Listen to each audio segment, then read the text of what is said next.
white supremacy and white nationalism is not a problem that is harming Black America. We're going to be having a hearing on white supremacy. We are assuming that the biggest victims of that would be minority Americans.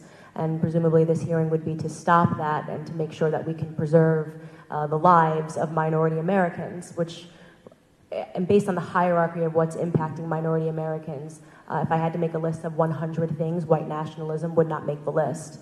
And we don't see hearings on those bigger issues. You brought up the inner city communities, which is a huge issue.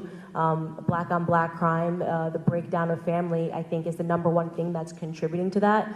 And we never hear anybody talking about what happens when you remove a father from the home. In fact, I would argue that right now we have a social environment that is hostile towards men and it does not inspire masculinity or being a man and what it means to be a father figure in a household.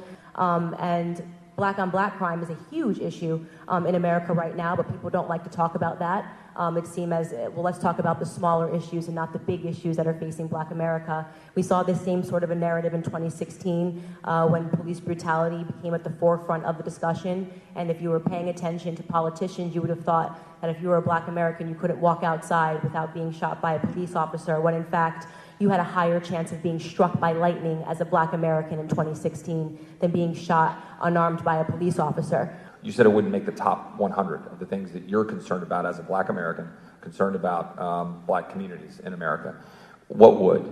You can't rattle off all 100, but in the time I've got 30 seconds. Father absence, the education system, and the staggering abortion rate, as well as illegal immigration, which, the United States Commission of Civil Rights, when they were actually doing work in 2008, came out with a report and told the truth, which is that illegal immigration harms Black Americans first and foremost. We are the ones that are meant to compete with illegals for jobs, and they are flooding our communities with crime and violence. Black American men between the ages of 18 and 22 are harmed by illegal immigration, but just saying that perspective is considered racist, and it's not.